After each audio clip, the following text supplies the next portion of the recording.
We want to take you now to Washington, where House Speaker Kevin McCarthy is speaking. Let's listen. America recognized them. But now we have leaders in the Democratic Party. She's not just elected as a Democrat in their conference. She is a leader of their caucuses. And she's making these comments. But think of before what also Congresswoman Omar said. She equated the U.S. military and Israel security forces with Hamas and the Taliban. She said support for Israel is all about the Benjamins.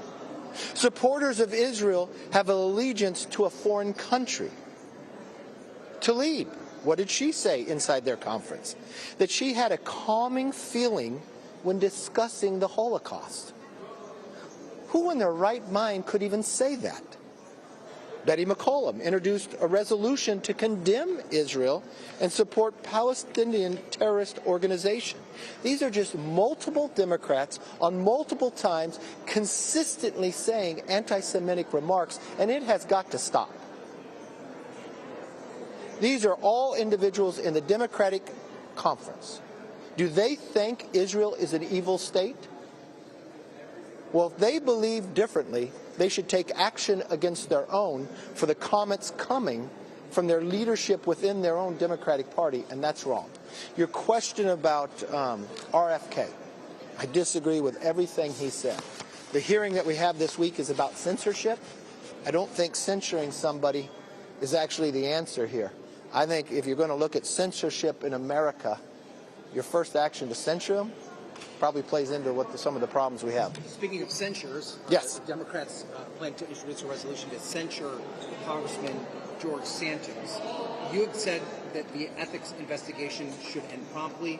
Will it end before the August recess? And how do you think Republicans should vote if that censure resolution comes through? Well, first of all, think about what the Democrats are doing. They have brought this up numerous times. This is their entire agenda. I think the American public wants them to focus on a little more. But the one thing I will tell you here is we have this sent to ethics. Ethics needs to do their job.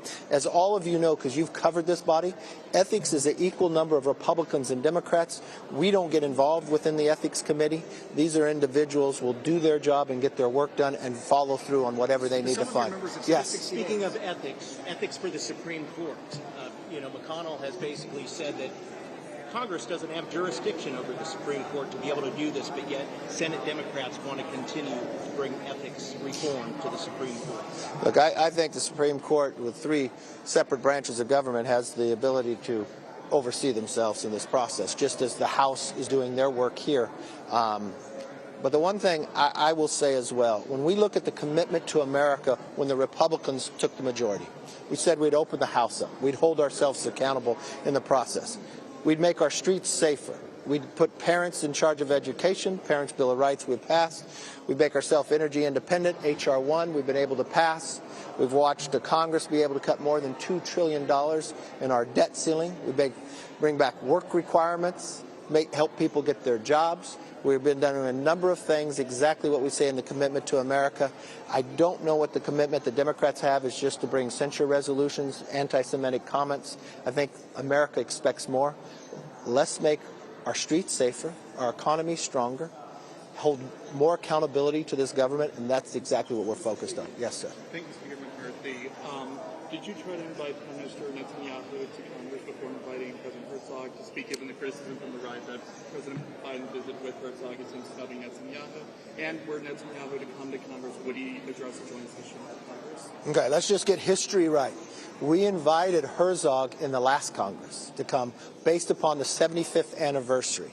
So the President of Israel is coming. It has nothing to do with Bibi Netanyahu. But I have said when I was in Israel speaking at the Knesset, if President Biden snubs Prime Minister Netanyahu, I will gladly invite Netanyahu to America. Yes.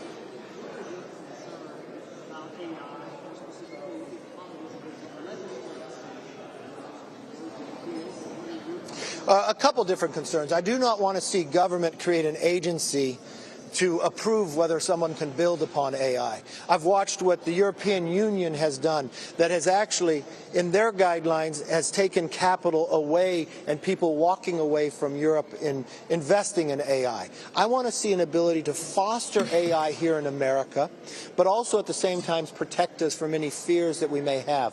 If you have followed and covered some of the things we have done here already, I think it's appropriate that we educate all members on the artificial intelligence. So I have brought in MIT. MIT has a course that teaches AI and quantum to the generals in our military. So 2 years ago, I took a number of members over to MIT, working with them to develop courses for members of Congress. We have brought them into joint sessions down in the auditorium. I brought Sam Altman. We will continue to do that. I have convened a number of members on both sides of the aisle, following those meetings based upon those who have interest in AI and others, and we want to work collaboratively together on being able to craft legislation that fosters the growth of AI while protecting it from any fears that some might have it. Not at all. Because I think we'll be able to cure cancer and many other things based upon AI. I think we'll have greater efficiencies when it comes to AI. I think we can actually be able to foster a lot of positives through artificial intelligence. Why wouldn't we want to advance America? Why wouldn't we want to advance society? Why wouldn't we want to make somebody safer? We could battle wildfires with AI. We could predict where a fire would start, where it would grow, pre-position individuals to be able to knock that fire out. That would not only save lives, it would save the environment. We watch many times within smoke. With AI, we could find a better way to actually treat you. Or with AI, our military will be able to be stronger. In AI today, we actually use in the military, when you always get these reports like a number of planes, 50% of planes can't fly. We use AI to predict the part that is going to fail in the plane, so now we're up to 75 and 85% of planes that can fly, because we change that part before it collapses upon itself. AI can help government save money, provide a greater service, be more efficient. I'm always looking for improvements, and that's where AI can be. Now, the fear of other things, that's what we can look to make sure we can protect.